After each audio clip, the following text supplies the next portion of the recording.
આપણા ગુજરાત ઠાકોર સમાજનું ગૌરવ અને ગુજરાતી ફિલ્મ ઇન્ડસ્ટ્રી જેમણે ધબકતું કર્યું છે એવા સુપરસ્ટાર વિક્રમભાઈ ઠાકોર સાહેબ જ્યારે અહીંયા થરાદની ધરતી પર આવ્યા હોય એ સમયે સાહેબ શ્રી આપનું હાર્દિક સ્વાગત છે અને આપનો આભાર વ્યક્ત કરીએ છીએ, કારણ કે આ સમયે આ વાવ થરાદ વિસ્તાર છે એ પૂરની અંદર આ હોનારતમાં ઘણા વિસ્તારો ડૂબી ગયા છે. અમુકને ઘર હોવા છતાં બેઘર બની ગયા છે. ઘરોમાં પાણી ભરાયેલું પડ્યું છે. પશુધન જેઓ પણ પશુને ખાવા માટે ઘાસચારો પણ ખૂબ તંગી, એટલે ખૂબ વિકટ પરિસ્થિતિમાં આપ અમારા જે દુઃખમાં સહભાગી થવા આવ્યા છો એ બદલ સાહેબ આપનો આભાર માનીએ છીએ અને આપણે વંદન કરીએ છીએ. આ સાહેબ શ્રી વિક્રમભાઈ ઠાકોર સાહેબ આ વિસ્તારની અંદર સાહેબનો આગ્રહ હતો કે મારે આ વિસ્તારની અંદર દરેકને ઘરે ઘરે જેઓના ઘરની અંદર પાણી ભરી પડ્યા છે ને તેમને મારે રાશન કીટ આપવી છે. પણ આપનો અહીંયા કલ્પેશભાઈ છે અને જે મિત્ર મંડળ છે એમને કીધું કે સાહેબ રાશન કીટ કરતા કલ્પેશભાઈનું કહેવું છે કે આબોલા પશુ છે જેઓ એમને ખાવા માટે ઘાસચારો નથી તો એની વ્યવસ્થા કરો. તો એક પણ પળની ચિંતા અને એક પળની રાહ જોયા વગર તાત્કાલિક નિર્ણય કર્યો. હું ઘાસચારો આપવા માટે તૈયાર છું ને જે ગૌશાળાની અંદર ઘાસચારો ના હોય એ ગૌશાળાની અંદર ઘાસચારો પહોંચાડી દો, એનું જે તે છે ને પેમેન્ટ હું ચૂકવી દઈશ. એટલે આપ સાહેબને વંદન કરું છું ને એકવાર આ કાર્ય માટે સાહેબને જોરદાર તાલીમ બતાવી.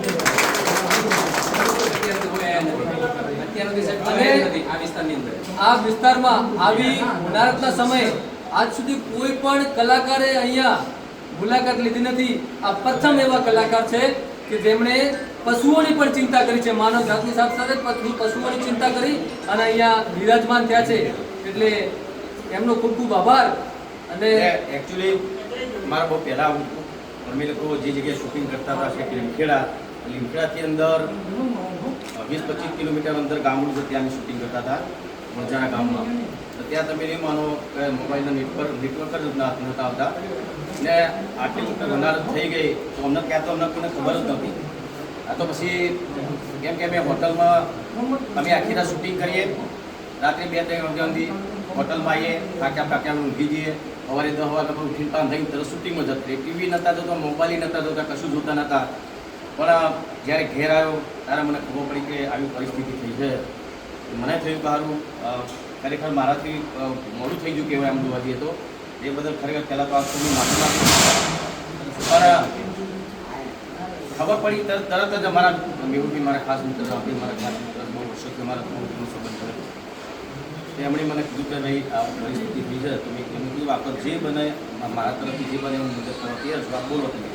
તો પછી વાત કરી પછી એમને ભાઈ મારા કલ્પેશભાઈને બધા તમે બધા મિત્રોએ મેં ડિસિઝન લીધું કે આપણે ઘાસચારાનું આપણે કરીએ, કેમ કે બધા માટે જમવાની વ્યવસ્થા બધું થઈ ગયું છે પણ પશુઓ માટે જે ઘાસચારાની વ્યવસ્થા બહુ ઓછી છે તે શીખવું ચલો ભાઈ આપણે ઘાસચારાનું કરીએ. તો આ બધું કરીને બસ તમારા બધાના આશીર્વાદ છે. કેમ કે ભાઈ આ બધું જે કહીશું એ બધું તમારા લીધે છું. તમારા કામમાં હું નહીં આવું તો કશું કોઈ મતલબ નથી.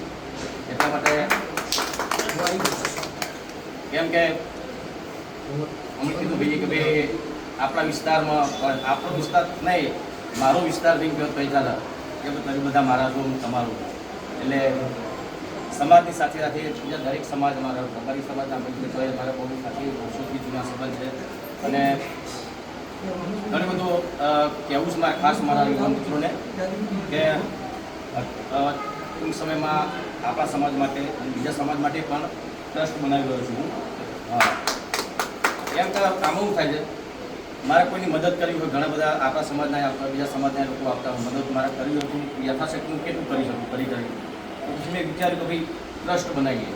ટ્રસ્ટ બનાવવા કેવું થશે કે ભાઈ આપણા સમાજના કરતા આવા કોઈ પ્રોબ્લેમ થયેલા હશે તો ટ્રસ્ટ હશે આપણા જોડે, તો ભંડોળ હશે આપણા જોડે, તો આ ભંડોળ આપણે આપણા સમાજના કે બીજા સમાજના પણ આપણે કામ કરી શકીશું. એટલા માટે અમે ટ્રસ્ટ બનાવ્યું છે. અને તમને ખબર હોય કે બાટલામાં છાત્રાલય બનવા જઈ રહ્યું તો હું પણ ઈચ્છું છું કે ભાઈ આપણા વિસ્તારમાં આપણે સુંદર મજાની છાત્રાલય બને. એના માટે ખાસ યુવાન મિત્રોએ બહુ જ મહેનત કરવાની જરૂર છે. એના માટે મારાથી જેટલું બની શકે તમે મને કહેજો. જે આપણે કોઈ બી સમાજનું કોઈ બી કામ હોય તો ચોક્કસ મને કહેજો. મારા જેટલું બને એટલું હું તમારા માટે તમારી જોડે જ છું, તમારી સાથે જ છું. અને ગાત્રી આ હોસ્પિટલ છે મારા બેન શિખાબેન બધા મારા એમની જોડે પણ બહુ સારા સંબંધ છે.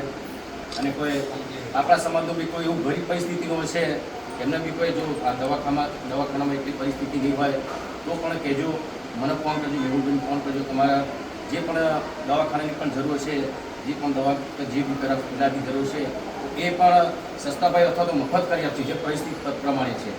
બરાબર? તો બસ બીજું કંઈ કહેતો નથી. જ્યારે પણ જરૂર પડે મારી ત્યારે મને યાદ કરજો, મારી જોડે આવી જઈશ. કેમ કે તમારો છું અને હંમેશા તમારો રહીશ. આ તો આજુબાજુ વિસ્તાર કોને કીધું નહીં કારણ